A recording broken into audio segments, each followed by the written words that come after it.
Lisa had planned to take her own life due to facing sexual abuse at home. However, on her way home one night, someone abducts and brutally rapes her. How she manages to manipulate the kidnapper and save her own life is truly remarkable. The true crime story begins with Lisa working at a donut shop, where she handles customers with exceptional politeness despite her young age. Impressed, her boss asks her to take an extra shift the next day, which she agrees to. That evening, as she rides her bike home, she appears visibly sad, knowing what awaits her. Her grandmother's boyfriend has been sexually assaulting her, and she feels trapped in a dire situation. Parking her bicycle in the yard, she reluctantly enters her home. The following morning, she writes a despairing letter, contemplating suicide due to her circumstances.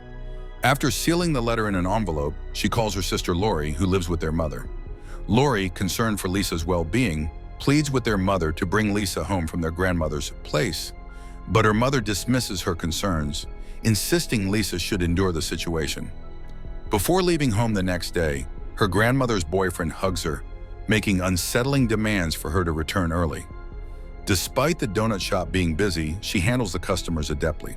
Before heading home at 2 a.m., she thanks the shop owner for trusting her with the job and is appreciated for her hard work and customer service skills. Lisa begins her journey home, but a black car starts to follow her. The driver pulls up beside her, forcibly grabs her, and rapes her.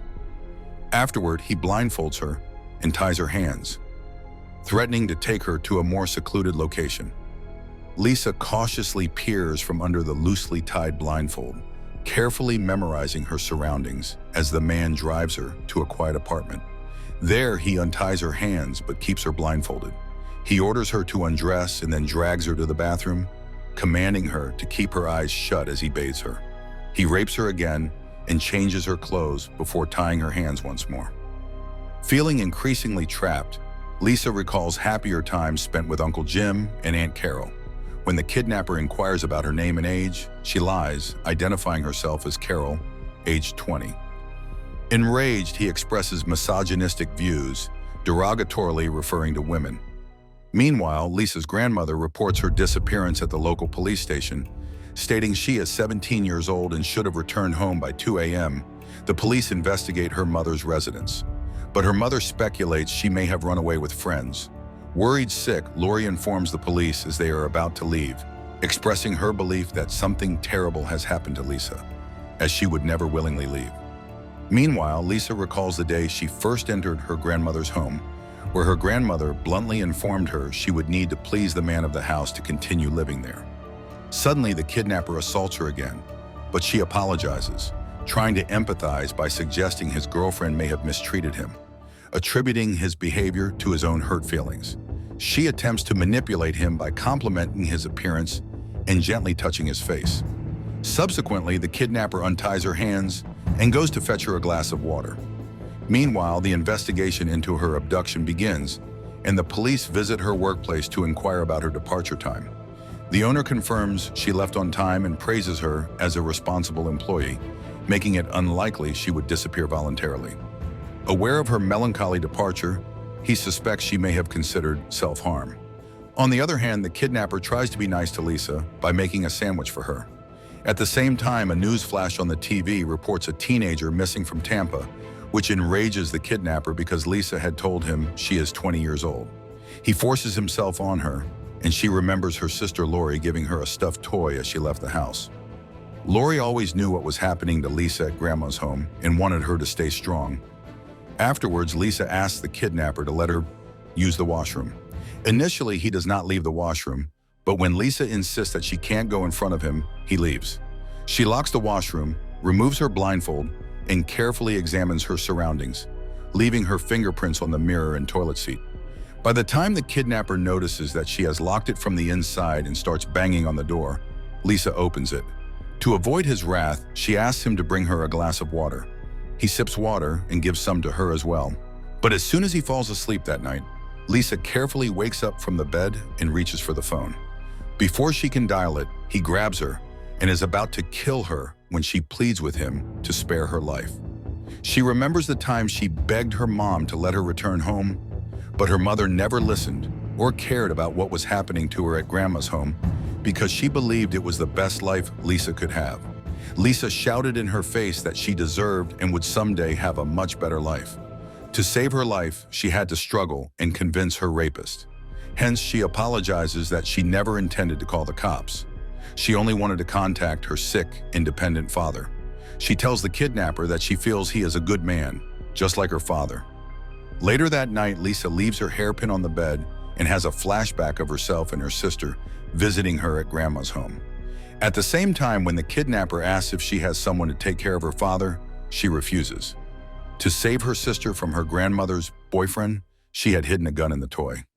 Meanwhile, a news flash about a serial killer who abducts women from the street and later found dead on the side. Suddenly, he shuts the TV and asks her to dress as they are about to leave. The kidnapper ties her hands despite her pleading he is taking her away to throw her to be killed. She keeps noticing the details of the route and remembers Uncle Jim and Aunt Carol celebrating her 16th birthday. Suddenly, the car stops and fills the gas while Lisa tries to escape by unlocking the door. But he slams the door and warns her to stay inside. Finding no other way, she bites her finger and puts the blood on the car seat. He resumes driving and stops in front of a tree. After taking Lisa out of the car, he is about to kill her when she pleads with him to leave. Somehow it melts his heart, and after untying her hands, he asks her to stay there for 5 minutes after he leaves. She cries with relief at escaping certain death. As she hears the sound of the car driving away, she starts running.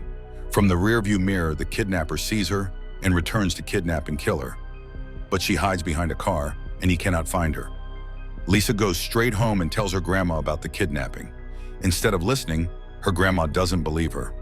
Her boyfriend wants to hit her, but she stops him and calls the police station, saying Lisa has returned and made up a false story about the kidnapping. The police tell her they will take Lisa to the police station for interrogation. Before leaving, Grandma warns her to keep quiet about their lives in Grandma's house. The police officer's judgment is clouded by Grandma's opinion that she is lying. He also does not believe she was kidnapped. He hands over the case to another detective before the task force meeting. The detective is startled by the minor details. The kidnapper has 22 stairs to his apartment in a quiet place, probably an office building. They pressure her to admit she ran away with friends and made up the story. Feeling that no one believes her, she bursts into anger and refuses to talk. In the task force meeting, the police head discusses a homicide case where the victims are vulnerable women, prostitutes, and factory workers returning home late at night. Detective Larry tells his team to work quickly before it affects anyone else's sister or daughter. Later, the lady detective talks to Larry about interrogating Lisa, suspecting she made up the story. Larry introduces himself and promises to believe everything. Lisa begins by describing the car seats and carpets as red, with Magnum written on the car. She remembers there were 22 stairs and a picture of a kangaroo on his shoes.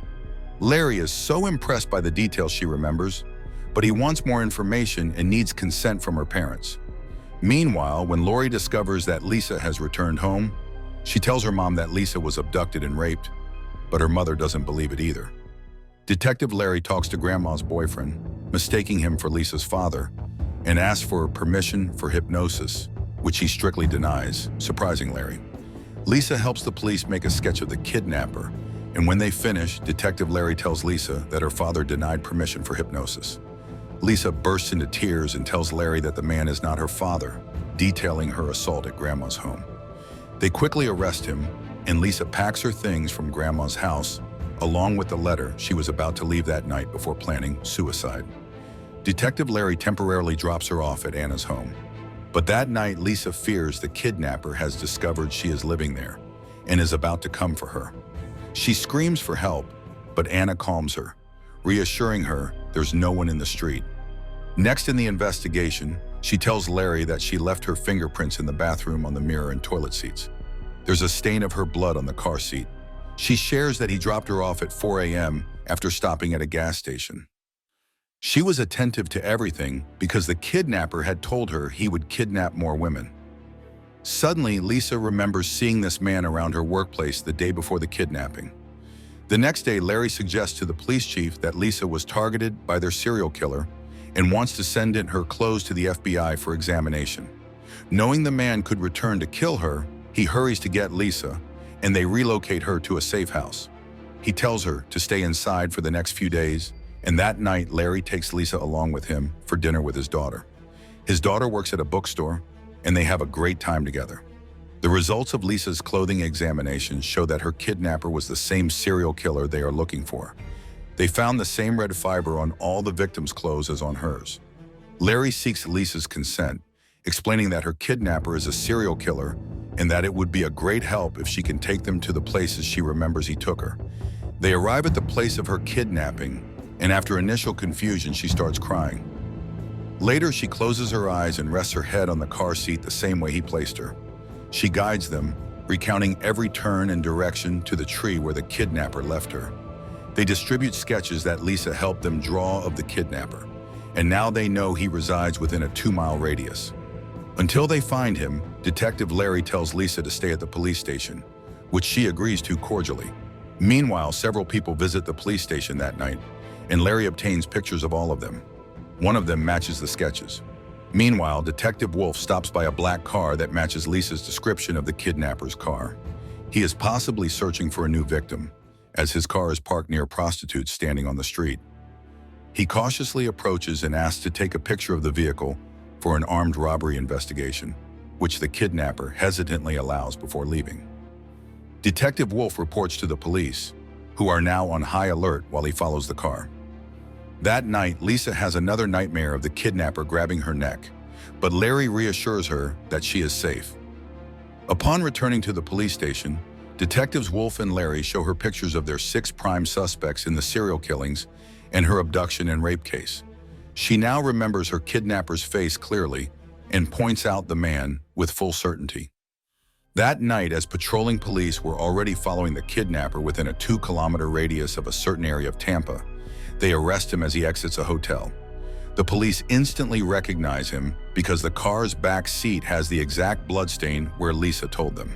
The kidnapper's apartment has exactly 22 stairs, and forensic police collect her hairpin left on the apartment's bed. Her fingerprints are found in the bathroom, along with kangaroo-logoed shoes on the floor. The police interrogate the kidnapper, who expresses regret only for sparing Lisa's life. She assisted the police in collecting evidence and identifying him. That morning, Lisa learns from Larry that her kidnapper has been arrested, and he killed 5 other women too. He tells her that she is a remarkable lady who helped them solve a case in 12 days that they had been working on for 6 months. She receives appreciation from the entire police department.